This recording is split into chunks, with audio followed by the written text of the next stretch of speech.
Assalamualaikum warahmatullahi wabarakatuh. Alhamdulillahi rabbil alamin. Asyhadu an la ilaha illallah al-malikul haqqul mubin. Wa asyhadu anna Muhammadar Rasulullah shadiqul wa'dil amin. Wassalatu wassalamu ala afdalil mursalin Nabiina Muhammadin wa ala alihi wa sahbihi wa tabi'in. Amma ba'd. Yang saya hormati seluruh jajaran pimpinan cabang Muhammadiyah Kanor dan juga Sohibul Bait, bapak-bapak dan saudara sekalian yang dimuliakan Allah.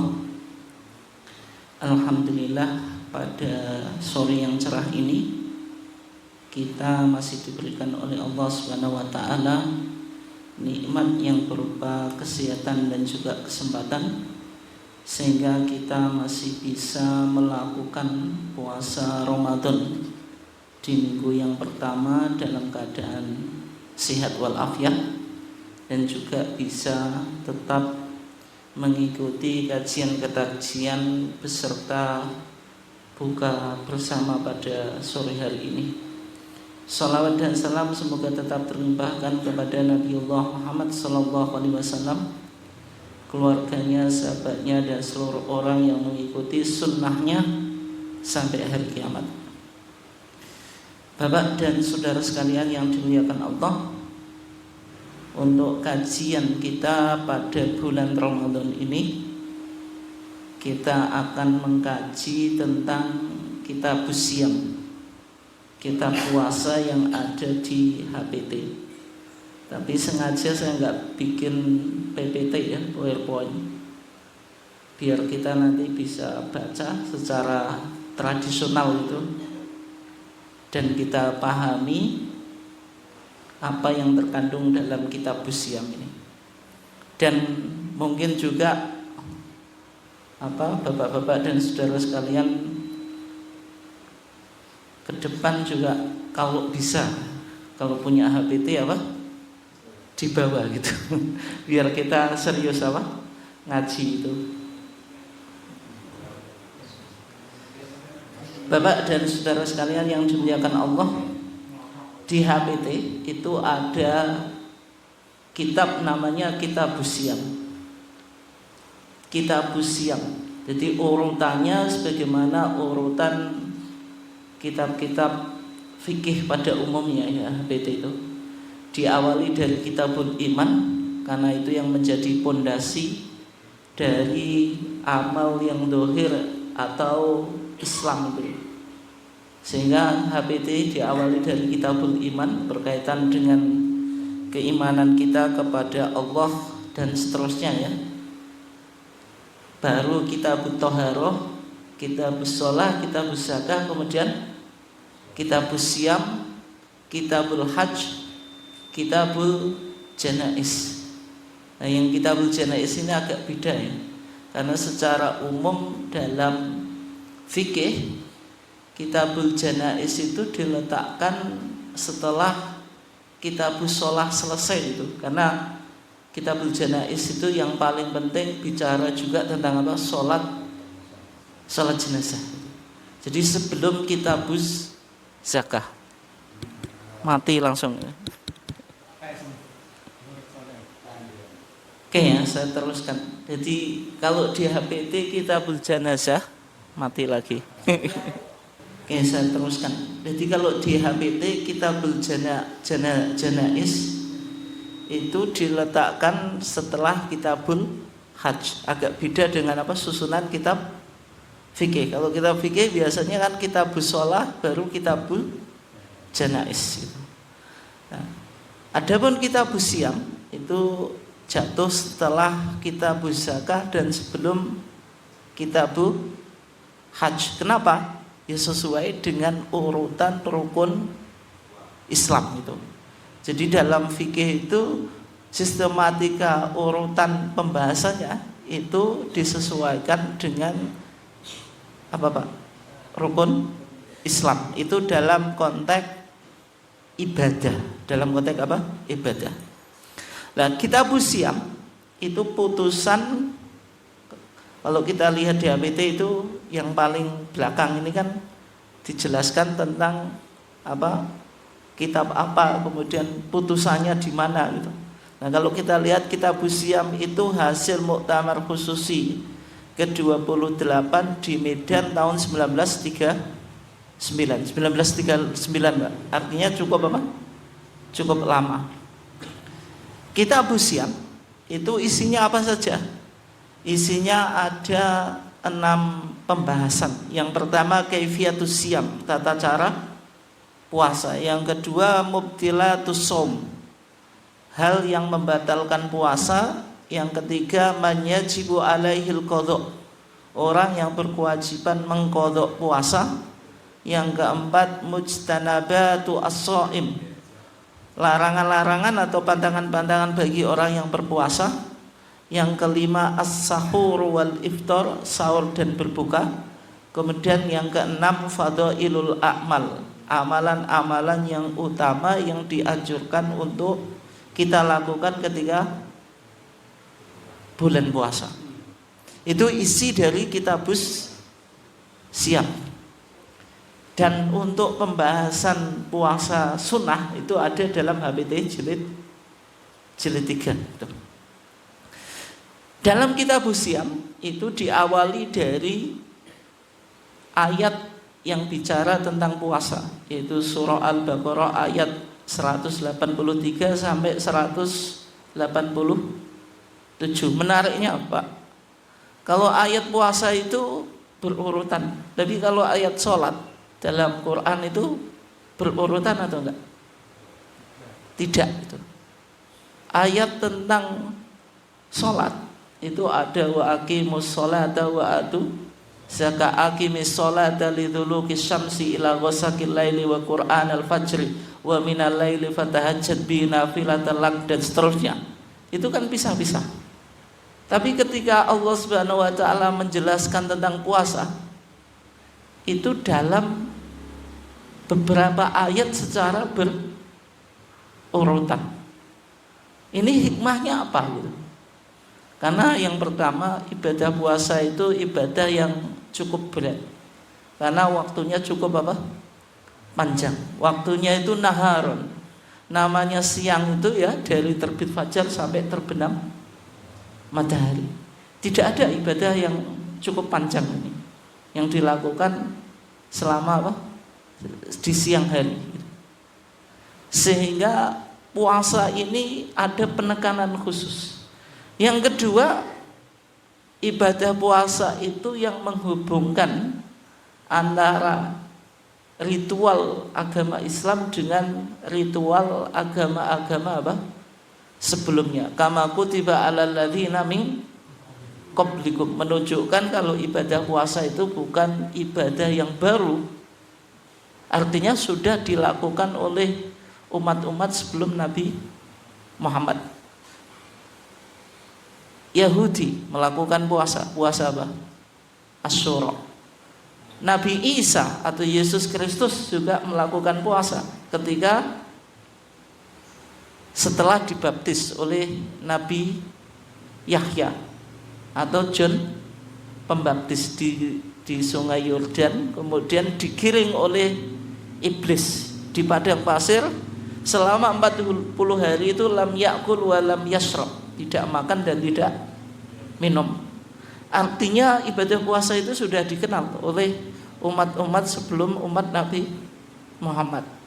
Tetapi puasa dalam Islam itu memiliki khosois, beberapa keistimewaan. Keistimewaannya apa? Ya sebagaimana apa yang terkandung dalam surah Al-Baqarah ayat 183 sampai 187. Semuanya bicara tentang apa? Puasa. Ini menarik karena ketika Al-Quran bicara puasa itu ternyata ayatnya diurutkan. Padahal di dalam Al-Quran itu temanya kan tidak selalu apa? Berurutan gitu. Itu. Di HPT kita diawali dari di kitabus siam dari ayat yang bicara tentang puasa, tetapi tidak dimunculkan hadis yang berbicara tentang puasa. Itu kenapa gitu?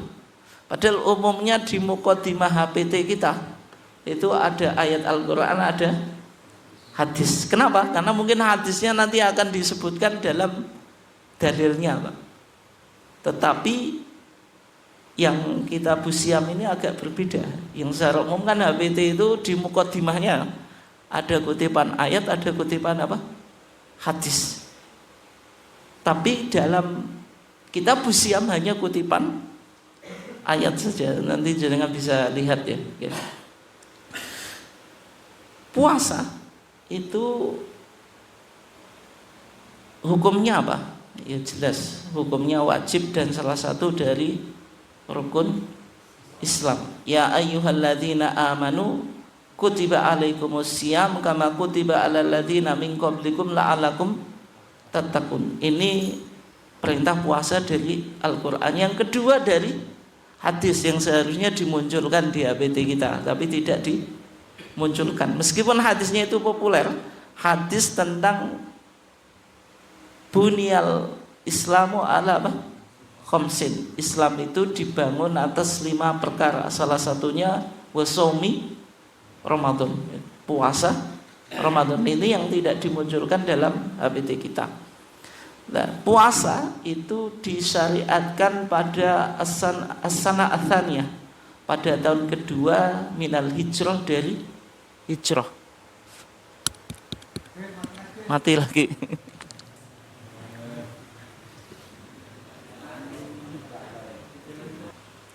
Oke, kita lanjutkan ya. Jadi puasa itu difardukan di Madinah karena setelah apa? Hijrah. Yang membuktikan kalau puasa difardukan di Madinah apa, Pak?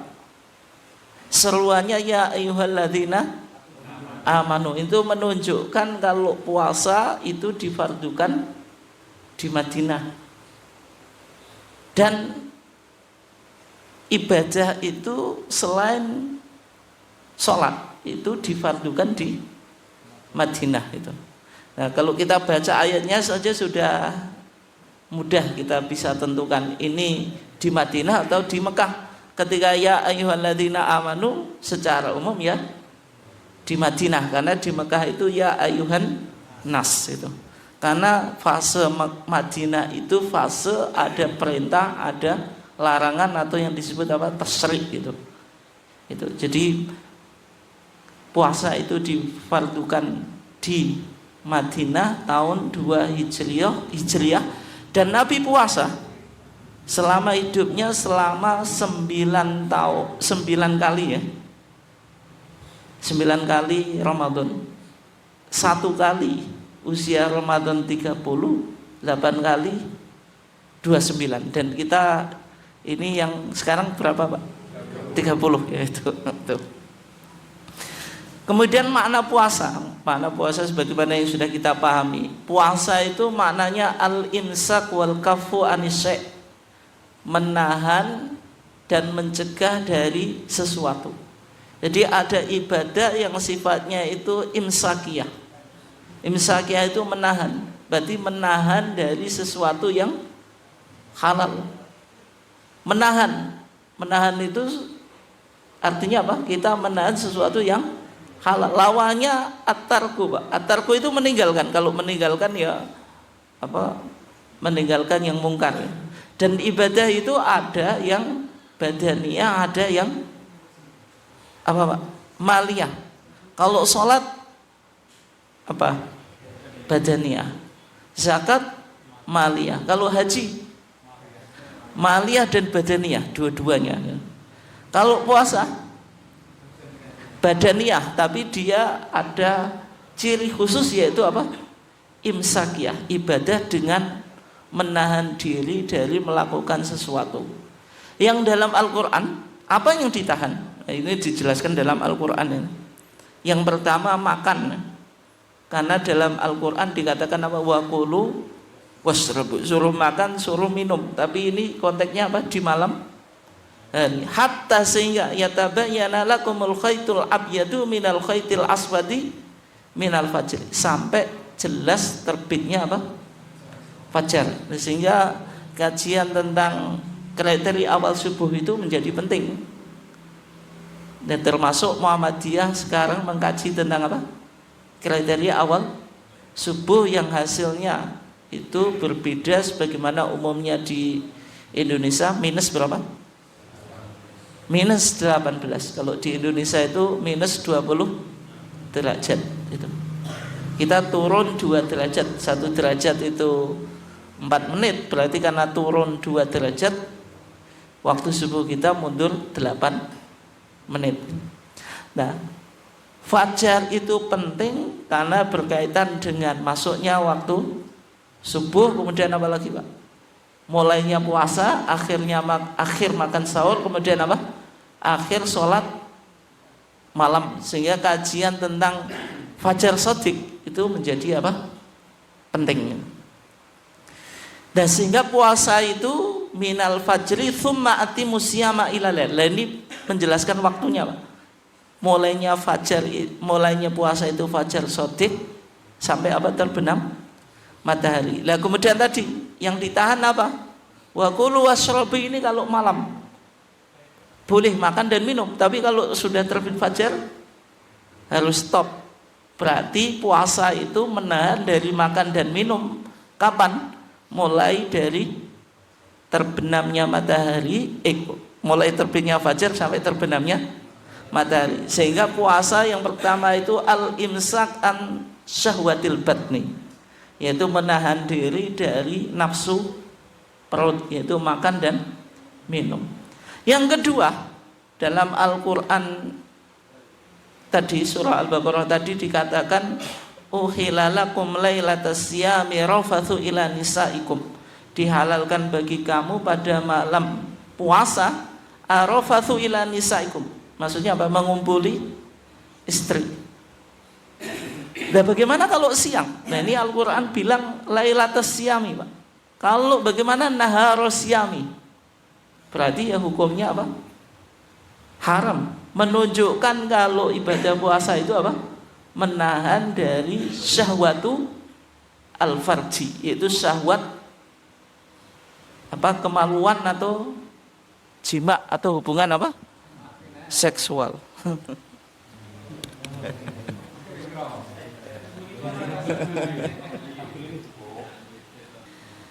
Ya, berarti yang kedua puasa itu menahan syahwatu al-farji, syahwat kemaluan gitu. Uhilla lakum lailatas siyami rafathu apa ila nisaikum hunna libasul lakum wa antum libasul lahun. Ini bagaimana Al-Quran membuat perumpamaan antara laki-laki dan perempuan, diibaratkan kayak apa, Pak? Baju. Berarti jenengan bajunya istri, istrinya jenengan juga bajunya suami. Nah, itu perumpamaan Al-Quran gitu. Nah, dari sini bisa kita simpulkan kalau puasa itu menahan syahwatul batni, makan minum. Yang kedua syahwatul farji, yaitu apa? Hubungan suami istri.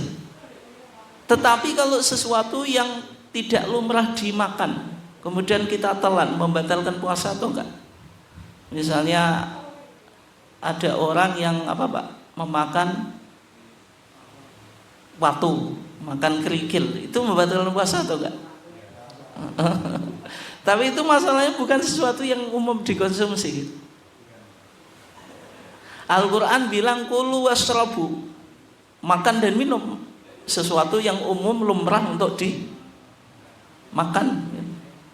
Tapi kalau ada seseorang yang memasukkan ke tenggorokan sesuatu yang tidak umum dimakan, membatalkan puasa atau enggak? Kalau jumhur membatalkan puasanya, meskipun itu bukan sesuatu yang dimakan. Tapi Al-Quran bicara makan dan minum. Kalau jenengan makan watu itu makan atau enggak? Ya mau dibilang makan, ya ini bukan makanan, tapi di satu sisi juga masuk pada tenggorokan. Nah itu, sehingga dihukumi tetap apa? Batal. Dan Al-Quran menggunakan bahasa yang umum Artinya tidak dipahami sesuatu yang makan dan minum secara lumrah saja, tetapi apapun yang masuk pada apa? Tenggorokan. Ya, itu kalau ulama menyimpulkan semacam itu. Meskipun Al-Qur'an bilang makan dan minum, dalam hadisnya juga itu makan dan minum kan. Nabi bersabda apa? Man nasya fa akala aw syariba wa huwa shaimun falyutimma apa? Saumahu. Nabi kan mengatakan siapa yang makan dan minum dia lupa dalam keadaan puasa, falyutimma saumahu, hendaklah apa? Menyempurnakan puasanya. Bahasanya Nabi itu makan dan minum karena menggunakan bahasa yang lumrah, tapi bukan berarti sesuatu yang tidak lumrah, Pak, dimasukkan ke dalam tenggorokan, misalnya tadi batu, ya tetap dihukumi apa? Membatalkan puasa. Nah, dari sini kita simpulkan puasa itu menahan dari makan, minum, dan hubungan suami istri. Apakah cukup ini? Tidak, tapi yang paling utama ini, paling tidak menggugurkan apa? Kewajiban. Adapun yang lainnya itu kan apa, Pak? Mengurangi kualitas pahala. Sehingga yang disebutkan dalam Al-Qur'an itu makan, minum, jima. Bagaimana rokok? Rokok itu masuk makan atau masuk minum? Kan masuk ke sini tuh, Pak. Bagaimana orang muntah itu? Muntah itu konteksnya kan dalam hadis kan man dara'ahul qai fala qada'a alaih. Siapa yang terpaksa muntah tidak ada qada. Wa man istaqa'a falyaqdi. Kalau sengaja muntah suruh mengqada. Muntah itu karena dia masuk tenggorokan, berarti fi hukmi apa? Al-aqli awisyurbi, sebagaimana hukum makan dan minum. Lah Al-Qur'an menggunakan apa, Pak? Kaidah umum, yang penting makan dan minum, dan nanti dijelaskan hadis itu tentang hukum orang yang sengaja muntah atau tidak. Kalau sengaja muntah hukumnya batal, kalau tidak ya enggak batal gitu. Oke. Itu tentang puasa. Kemudian kalau kita lihat dalam HPT, pembahasan yang pertama itu bicara tentang kaifiyatus syiyam, tata cara puasa. Yang dijelaskan di sini bicara tentang bima yathbut asyhru. Bagaimana kita menetapkan bulan, yaitu bulan apa? Ramadan gitu. Faman syahida minkumus syahra fal yasum. Al-Quran hanya menyebut asyahra. Asyahra itu ma'rifah atau nakirah. Tidak bilang faman syahida minkum syahra Ramadan, tapi faman syahida minkumus syahra. Kenapa kok hanya syahra saja tanpa syahra Ramadan? Karena ma'rifah ya berarti bulan di sini menunjuk pada bulan Ramadan. Di hadis buniyal Islam ala khamsin, Nabi menjelaskan apa? Wa shaumi Ramadan. Nah, sehingga orang yang mendapati bulan Ramadan itu wajib melakukan puasa. Siapa saja? Ya ayyuhalladzina amanu. Ya ayyuhalladzina amanu, yang beriman. Itu yang pertama, baik muslim baik apa, Pak? Berarti kalau yang tidak beriman, kalau kafir tidak wajib apa? Puasa. Mukmin yang bagaimana? Yang akil, yang balik atau mukallaf. Akil balik itu disebut mukallaf ya. Kalau akil lawannya majnun, berarti kalau orang gila nggak wajib puasa itu. Balik, berarti kalau anak kecil asobi tidak wajib puasa, karena Nabi bersabda rufi al-qalamu an thalathin. Pena itu diangkat dari 3 orang, salah satunya apa? Wa anisabi'i hatta yahtalima, dari anak kecil sampai apa? Sampai balik. Berarti kalau anak kecil enggak kewajiban puasa. Tapi penting atau enggak dilakukan tamrin atau takwid. Tamrin itu melatih ya. Kalau takwid membiasakan atau apa? Membiasakan anak kecil untuk melakukan apa? Ibadah puasa. Ada puasa beduk, puasa apa, Pak? Puasa asar, kemudian puasa sungan juga. Nah, semacam itu ya berarti belum wajib. Tapi sebagai orang tua membiasakan anaknya untuk puasa atau sholat sejak dini itu tentu lebih baik. Dan ada perintah khusus dari Nabi, muru auladakum apa? Bisolati wahum sab'u sinin, kalau sholat 7 tahun. Wadribuhum wahum ashrul sinin, kalau 7 tahun enggak mau, 10 tahun boleh dipukul. Bagaimana tentang puasa? Puasa disebutkan atau enggak di sini? Ada hadis khusus? Tidak, tetapi dikiaskan. Meskipun hadis ini bilang muru auladakum bisolati, tidak bisaumi, enggak ada hadis puasa secara khusus, tapi dikiaskan sama-sama apa? Ibadah itu. Kemudian berikutnya, orang yang wajib puasa itu yang mutik. Mutik itu mampu ya, atau qadir. Mutikun lahu atau mutikun lisaum. Mampu secara hisan wa syar'an. Hisan itu secara fisik, Pak. Mampu secara fisik maksudnya apa? Tidak sakit yang tidak sakit ya, baik sakit menaun atau tidak. Tapi kalau sakit menaun ya hanya cukup bayar apa? Fidyah. Tapi kalau sakit biasa maksudnya masih bisa diharapkan sembuh, qadha gitu. Itu namanya mutik. Mutik secara hisan, secara fisik. Tapi ada juga mutik secara syar'an atau kudrah secara syar'an, secara syar'i. Ini khusus bagi wanita. Wanita itu mungkin secara fisik kuat puasa, tetapi ketika haid dan nifas maka ada larangan syariat. Karena wanita itu kan sehat ya, nggak ada halangan apapun ya. Masalahnya apa? Lagi haid, sehingga apa? Boleh puasa atau enggak? Enggak. Berarti wanita yang haid tidak mampu, tapi bukan secara fisik, secara syar'an, secara syariat, sehingga haid dan nifas itu disebut manik, Pak. Manik itu apa? Sesuatu yang menghalangi sahnya ibadah puasa. Tapi nggak usah disebut rukhsah. Rukhsah itu apa? Keringanan. Rukhsah itu boleh diambil, boleh tidak. Kalau jenengan sebut rukhsah, berarti wanita yang haid boleh puasa, boleh tidak. Tapi hukumnya apa?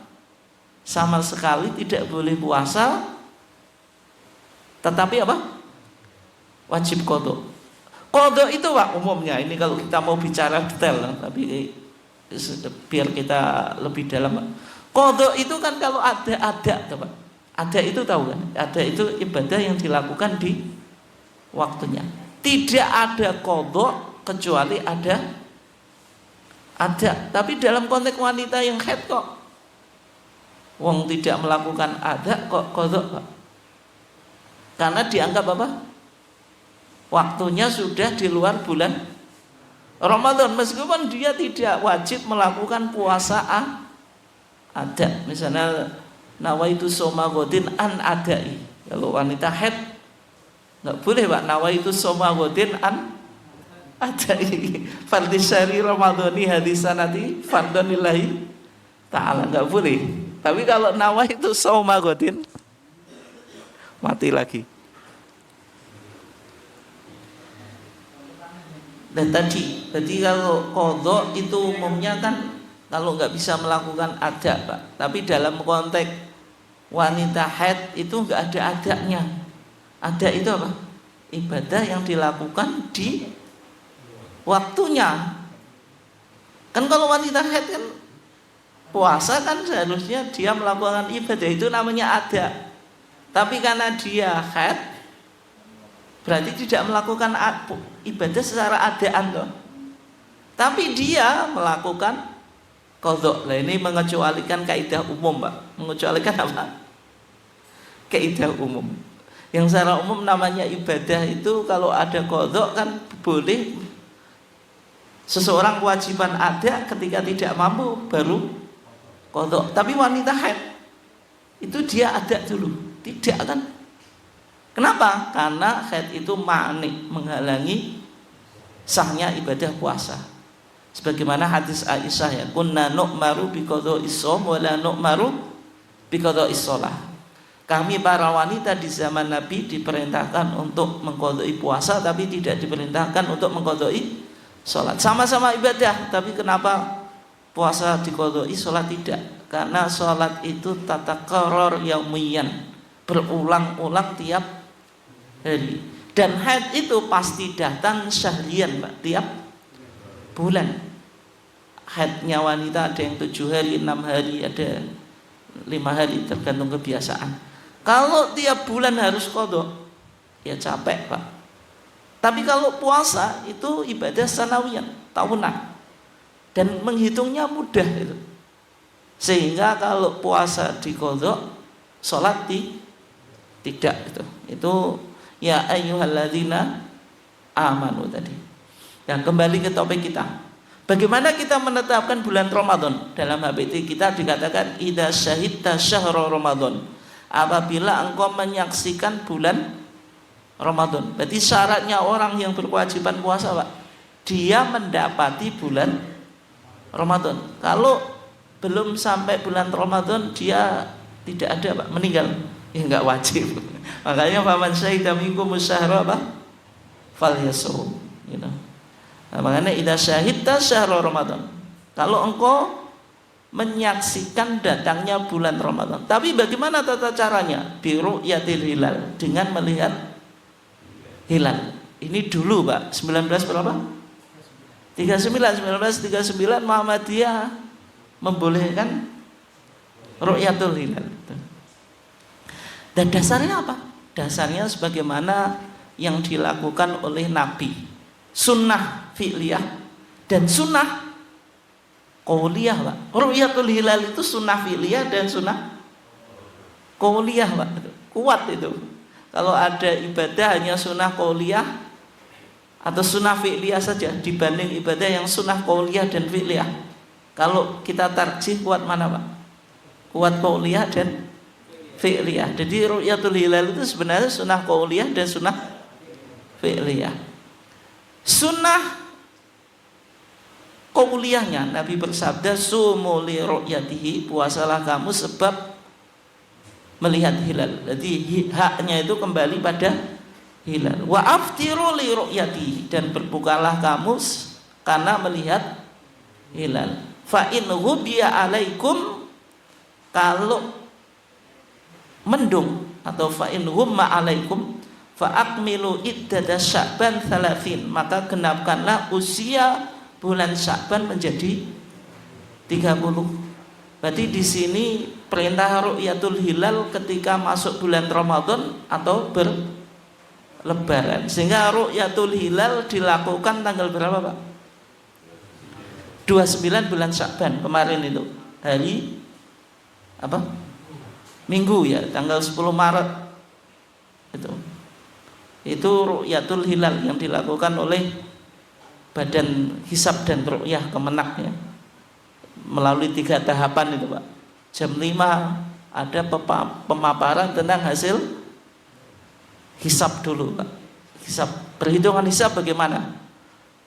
Memungkinkan untuk ru'yatul hilal atau tidak. Tapi meskipun tidak imkanur ru'yah, Pak, tetap dilakukan. Makanya Muhammadiyah yang disoal di sini, Pak. Kalau hasil hisab tidak imkanur ru'yah, ya sudah, ngapain dilakukan sidang isbat itu. Keberatan Muhammadiyah di situ, Pak. Nah, anggarannya ya.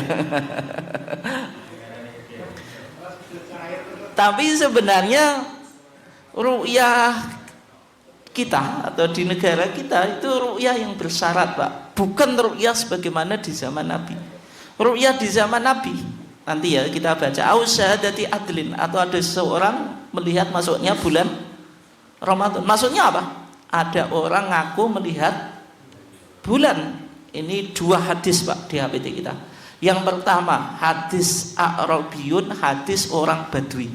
Yang kedua hadis Ibnu Umar. Ja'a A'rabiyun ila Nabi, datang orang Arab Badui kepada Nabi. Faqal, dia matur kepada Nabi, inni ra'aitul hilal, wahai Rasulullah, sungguh saya melihat hilal. Faqal, maka Rasulullah bersabda, atasyhadu an la ilaha illallah, apakah engkau bersaksi bahwasanya tiada Tuhan selain Allah? Qala na'am, ya. Qal atasyhadu anna Muhammadar Rasulullah, apakah engkau bersaksi bahwa Nabi Muhammad Rasulullah? Qala na'am, ya.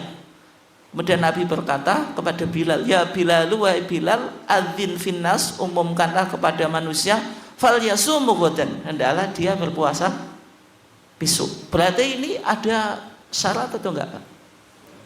Enggak ada, tapi kalau pelaksanaan ru'yah sekarang bersyarat atau enggak? Bersyarat.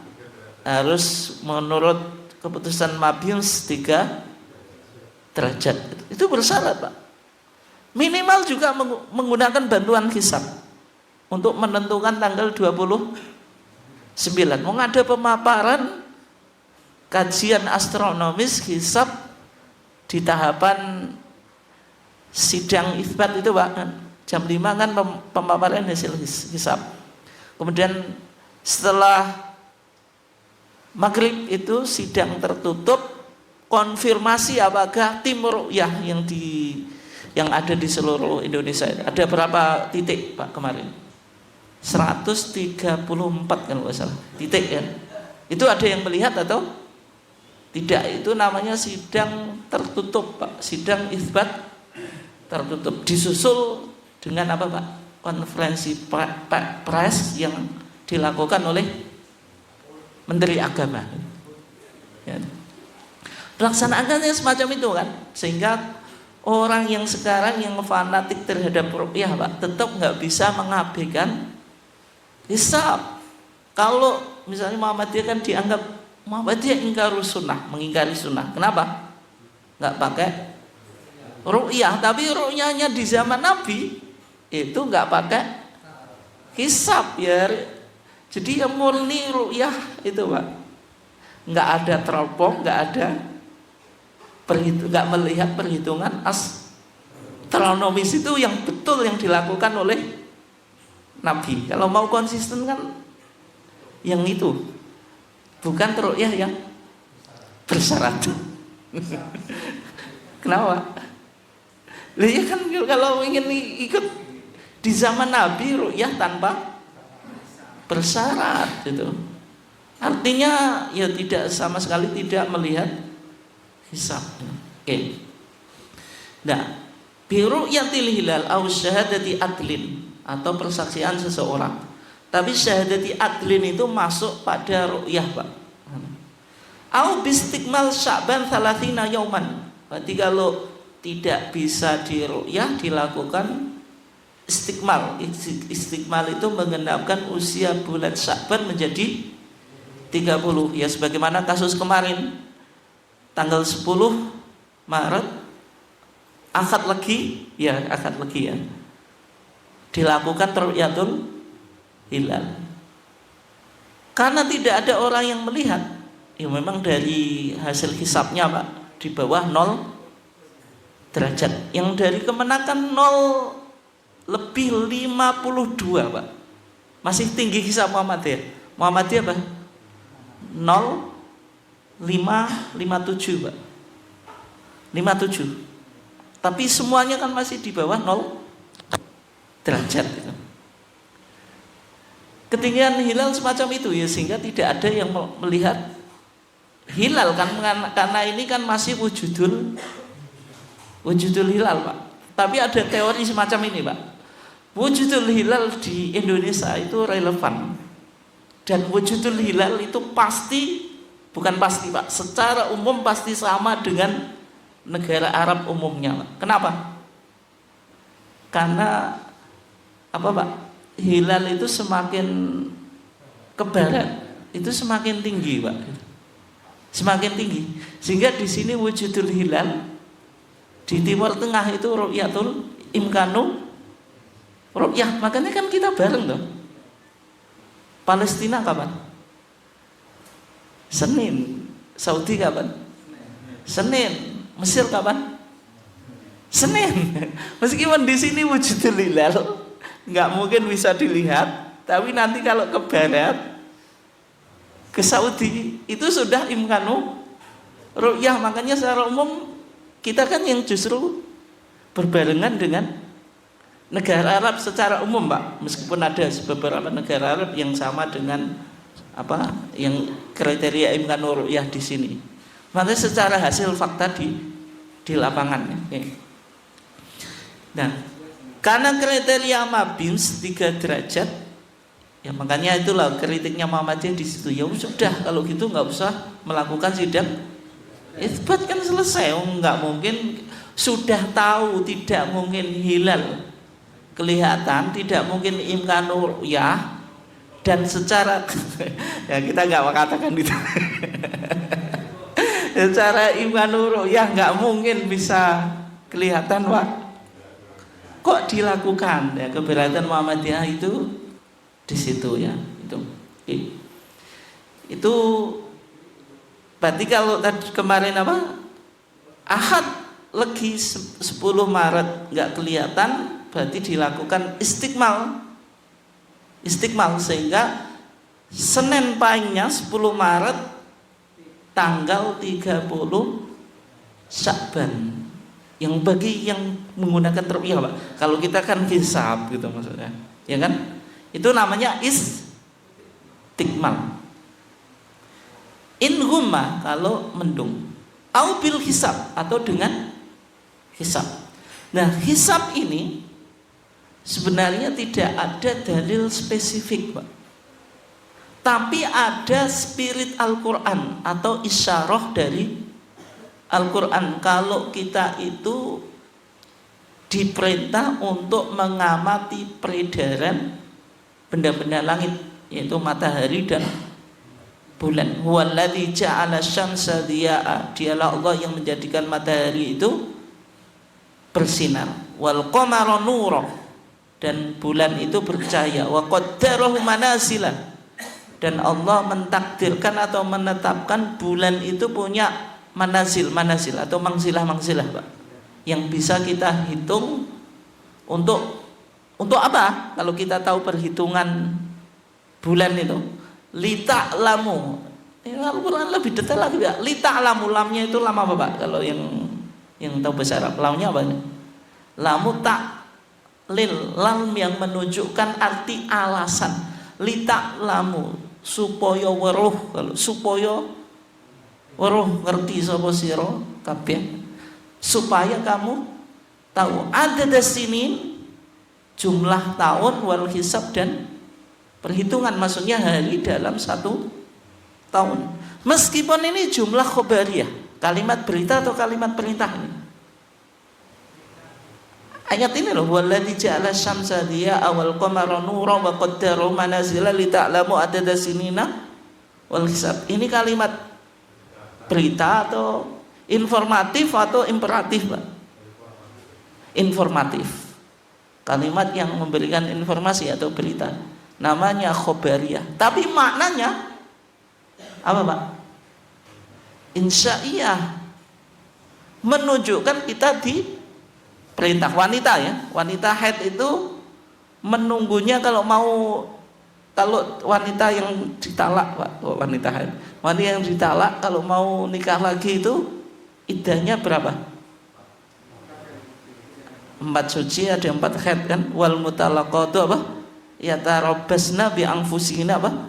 Salasata quru. Ayat ini perintah atau berita? Berita, tapi hukumnya apa, Pak? Maknanya apa?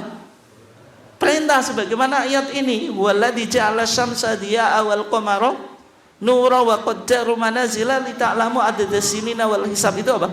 Kalimat informatif tapi maknanya imperatif, atau jumlah khobariyah tapi maknanya apa, Pak? Jumlah insya'iyah gitu. Itu pemahaman Muhammadiyah semacam itu. Yang kedua menggunakan hadis, Pak. Menggunakan hadis. Dasar apa?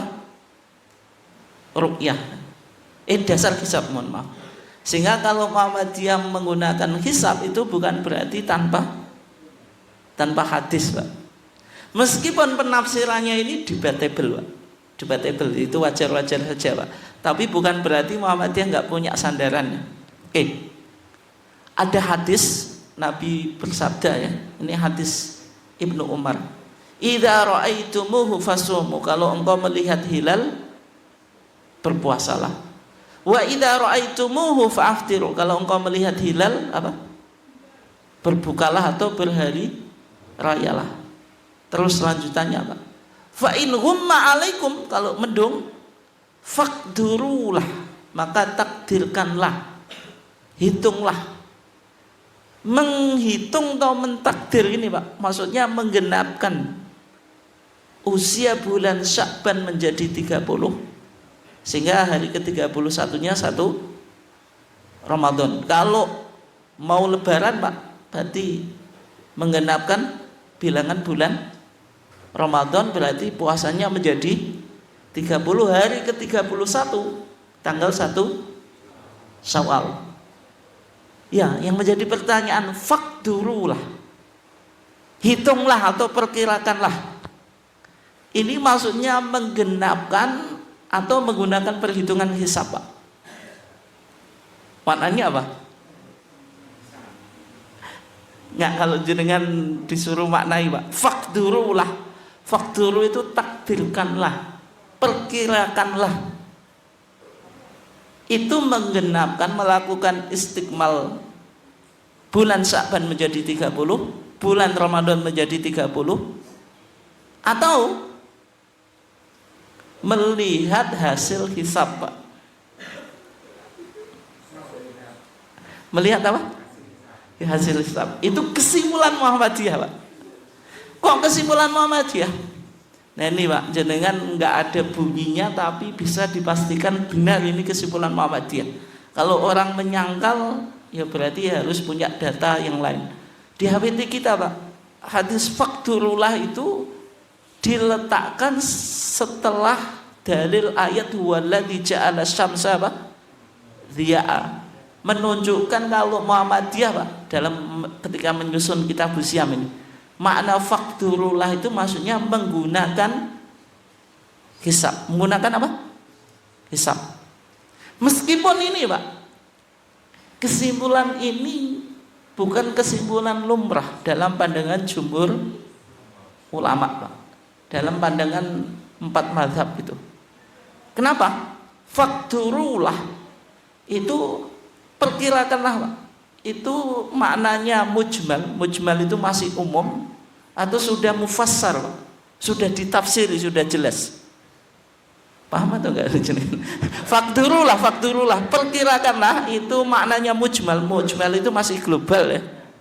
Atau dia sudah mufassar. Mufassar itu sudah dijelaskan. Mujmal atau mufassar?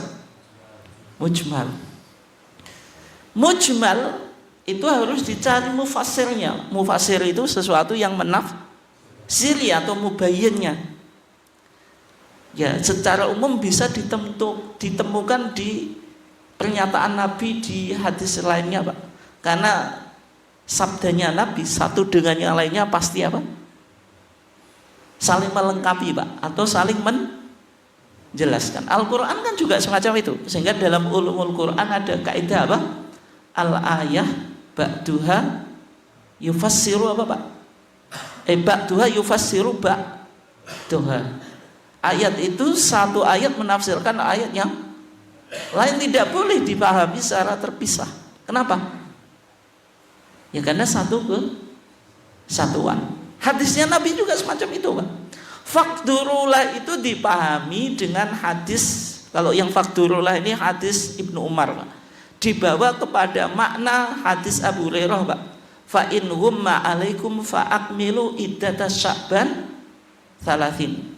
Berarti makna faqdurullah itu mufassirnya Pak melakukan istikmal. Ini pendapat jumhur Pak.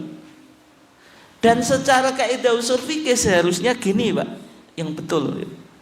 Kalau kita menggunakan faqdurullah dipahami hisab, itu carinya dalil taklili Pak, menggunakan rasional daripada dalil nasi. Bisa dipahami atau enggak?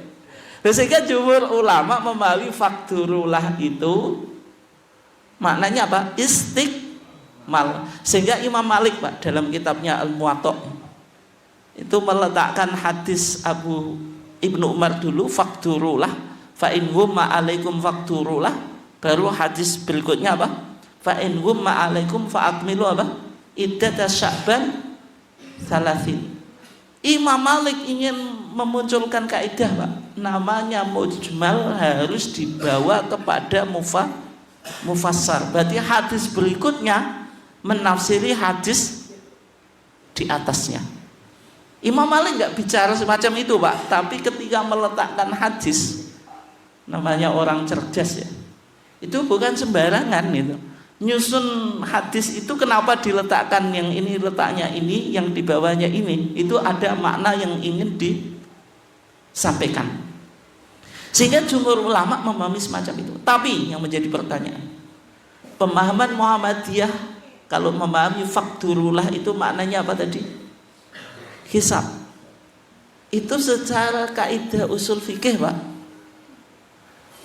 nggak kuat itu. Nggak kuat kan? Hadis yang mujmal dicari mufassir, yang mujmal dibawa ke mufassar kan? Tapi pemahaman Muhammadiyah ini kan agak beda, Pak. Tapi apakah ini salah? Tidak juga. Ternyata di kitab Bidayatul Mujtahid, Pak, ada ulama dan dia min kibari tabi'in. Tabi'in apa? Senior, namanya Mutarif Ibnu Sakhir. Mutarif apa? Ibnu Sakhir. Di Bidayatul Mujtahid mengatakan kalau terjadi mendung dikembalikan pada perhitungan hisab. Berarti ketika itu antara ru'yah dengan hisab, berarti kan sudah berkembang, Pak, di zaman apa? Tabi'in. Sehingga kalau hisab Muhammadiyah dibilang bid'ah, masa di masa tabi'in sudah ada pelaku bid'ah, Pak, dipelopori oleh tabi'in yang paling senior, mungkin atau enggak? Enggak mungkin. Kan tabi'in ini kan masih apa? Khairul quruni qarni tsummal ladzi yalunahum tsummal ladzi apa, Pak? Ya lunahum, sebaik masa itu masaku, kemudian masa setelahku masa apa? Sahabat. Tsummal ladzi yalunahum, kemudian masa siapa? Tabi'in. Sehingga Mutarif Ibnu Sakhir kalau dia min kibari tabi'in tidak mungkin melakukan sesuatu yang bid'ah. Lah sehingga hisab itu tetap salaf, Pak, bukan kholaf. Ya kan, ruwiya an ba'di salaf, diriwayatkan dari sebagian orang salaf, di antaranya Mutarif Ibnu Sakhir. Sehingga kalau Muhammadiyah dibilang apa, Pak? Mukhalafatun lisunnah, menyalahi sunnah karena menggunakan hisab, ya enggak betul juga. Hisab ditemukan dalam Al-Quran, ada isyarah di hadis Nabi yang memahami siapa? Kibarut tabi'in, tabi'in yang senior. Bisa dipahami ya? Oke. Kalau 1939 Muhammadiyah masih apa, Pak? Menggunakan ru'yah dan menggunakan apa? Hisab. Dua-duanya boleh, Pak. Makanya bahasanya au, berarti kedudukan ru'yah sama dengan kedudukan hisab. Tapi ada sebuah kejadian, Pak. Bagaimana kalau sebuah kasus ya, ada pertentangan antara hasil hisab dengan hasil ru'yah, mana yang lebih dikuatkan, Pak? Kayak kemarin itu kan pertentangan toh. Hisab bilang 1 Ramadan jatuh tanggal 11 Maret hari Senin pagi. Ru'yah belum, Pak, Selasa. Itu kan pertentangan. Berarti mana yang lebih didahulukan, Pak? Hisab atau ru'yah? Nah, dulu, Pak, kaidah di Muhammadiyah ya, jenengan bisa lihat di kitab Masail Syatta. Kalau hisab dengan ru'yah itu bertentangan, dulu yang dimenangkan ru'yah, Pak. Tapi dulu itu. Makanya dulu kaidahnya apa, Pak?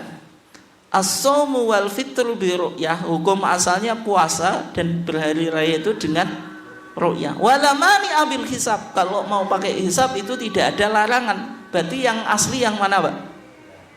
Ru'ya, sesuai yang dilakukan oleh Nabi. Sehingga kalau terjadi pertentangan ru'ya dengan hisab, dimenangkan ru'ya. Berarti kalau di masa dulu sebelum lahir putusan hisab, Pak, yang kayak kejadian kemarin itu ya menang ru'ya.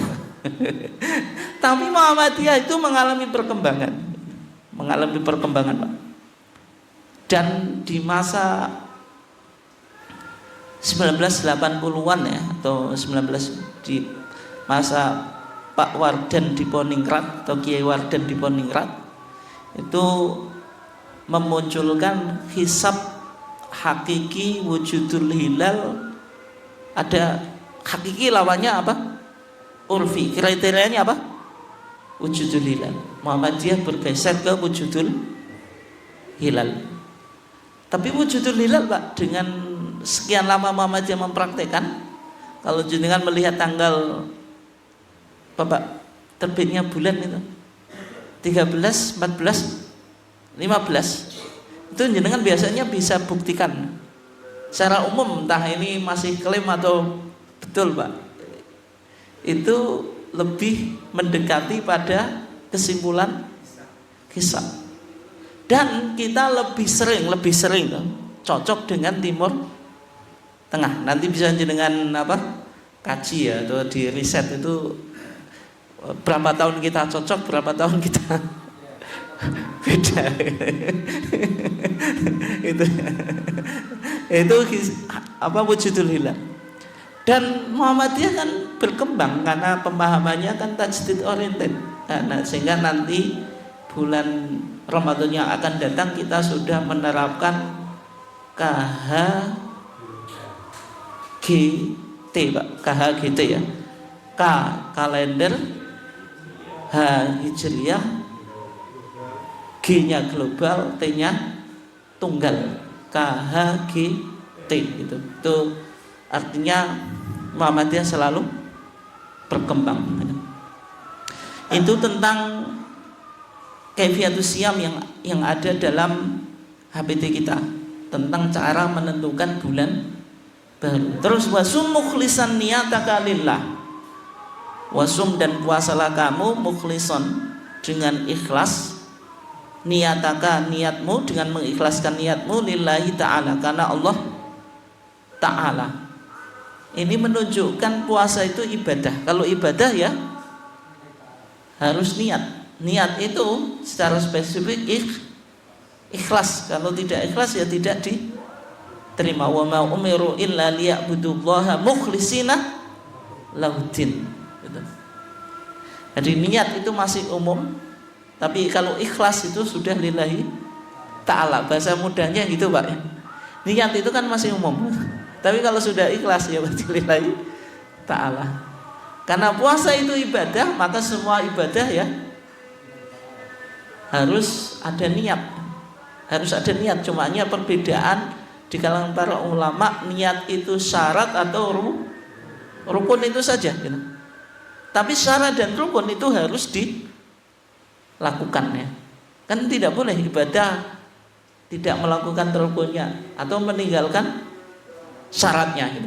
Wa ajmi isyama qoblal fajri, dan tetapkanlah niat puasa sebelum fajar. Kenapa kok harus qoblal fajri, sebelum fajar? Karena ini konteksnya apa? Puasa wajib. Dalam hadis Nabi, hadis Hafsah ya, hadis Hafsah, Nabi Muhammad SAW bersabda,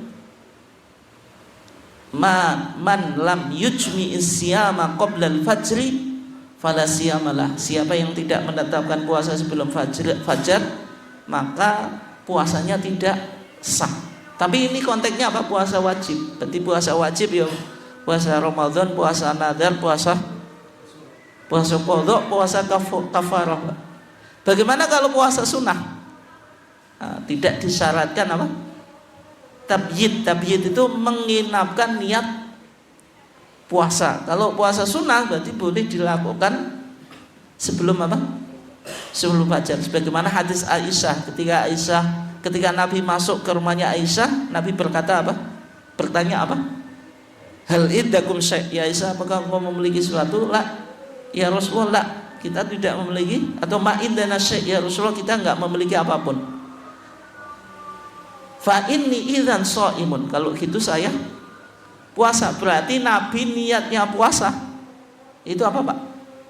Ketika mendengar nggak ada sesuatu yang dimakan, itu kan berarti setelah fajar, Pak. Tapi ini namanya fikih, Pak, masih ada kemungkinan meskipun kita mantep pada kesimpulan ini, Pak.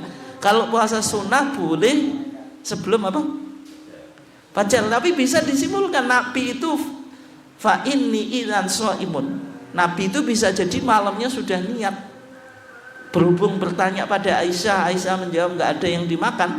Nabi menjelaskan kepada Aisyah, kalau gitu saya puasa. Tapi bukan berarti Nabi malamnya tidak niat, kan bisa disimpulkan macam itu, Pak. Namanya fikih, Pak. Tapi secara umum yang kita pahami secara dohir kalau Nabi itu baru menetapkan puasa apa?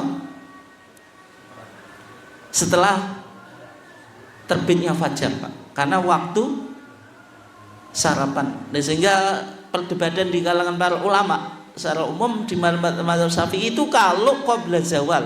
Tapi kalau setelah zawal, Pak, jam 1 baru niat puasa, Pak. Boleh atau enggak dalam mazhab Syafi'i? Boleh atau enggak, Pak? Sebelum makan gitu.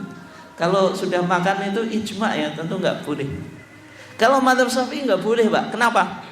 Karena konteksnya Nabi itu Nabi cari apa, Pak? Tapi cari sarapan. Umumnya orang sarapan itu kan sebelum zawal, sebelum duhur. Kalau ya kecuali jenengan kalau sarapannya jam 1 itu. Jam 1 itu bukan sarapan, Pak, itu makan kan siang. Tapi ini pemahaman mazhab Syafi'i ya, dipahami Nabi itu dipahami apa, Pak? Ya, mencari sarapan, sehingga sarapan itu sebelum zawal. Tapi secara khusus tidak ada dalilnya ya. Tapi perdebatan di kalangan para ulama semacam ini. Ada yang menganggap ya selama dia belum makan dan minum ya berarti sah-sah saja. Tapi kalau dalam mazhab Syafi'i dipahami hadis itu berkaitan dengan apa, Pak? Makan pagi gitu. Sehingga disyaratkan apa? Sebelum zawal. Nah, di Muhammadiyah di sini tidak dijelaskan niat puasa itu apakah talafut atau tidak gitu. Tapi sudah kita bahas, Pak. Kesimpulan Muhammadiyah dalam pembahasan mahiyal ibadah dalam apa? Dalam Masail al-Khams.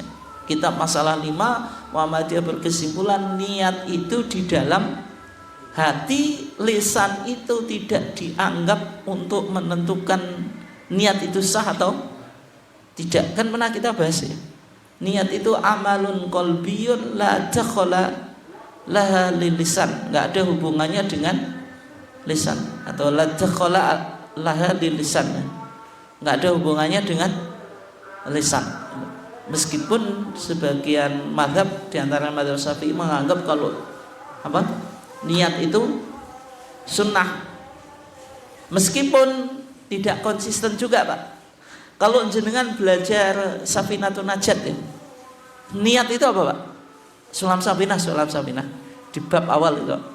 An-niyatu lughatan al-qasdu. Qasdu syai'. Niat itu secara bahasa apa? Menyengaja sesuatu. Terus apa, Pak? Wa syar'an qasdu syai' muqtarinan bi fi'lihi. Menyengaja sesuatu diiringi dengan melakukan perbuatan. Berarti niat dalam hati, perbuatan, Pak, berbarengan. Sehingga kalau jenengan wudu, niatnya pada saat apa, Pak? Membasuh muka. Karena ini pertama kali kita melakukan yang wajib. Jenengan sholat, niatnya ketika apa, Pak? Takbir. Berarti mulut kita Allahu Akbar, tangan kita ngangkat tangan, hati kita usolli. Kalau usolli sebelum itu sunnah, Pak. Tidak ada yang bilang wajib, karena kan tidak pas kita mengawali sholat. Tapi dalam konteks puasa, nawaitu shauma ghadinnya, Puasa dia awali kapan? Tadi hatta yatabayyana lakumul khaitul abyadu minal khaitil aswadi minal fajr. Fajr apa? Shotib, berarti seharusnya melihat fajar dulu. Oh, fajarnya sudah terbenam, hatinya niat. Mungkin atau enggak? Enggak mungkin. Nah, sehingga niat puasa itu dikecualikan, Pak. Nah ini. Yes, karena kan leren yes.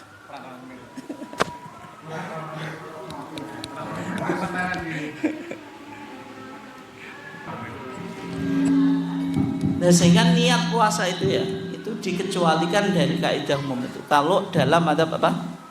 Syafi'i. Tapi kalau kita di Muhammadiyah, Pak, beragama itu mudah, sehingga sesuatu yang tidak ada dalil secara khusus, ya Pak, kita tidak perdebatkan dan permasalahkan. Yang penting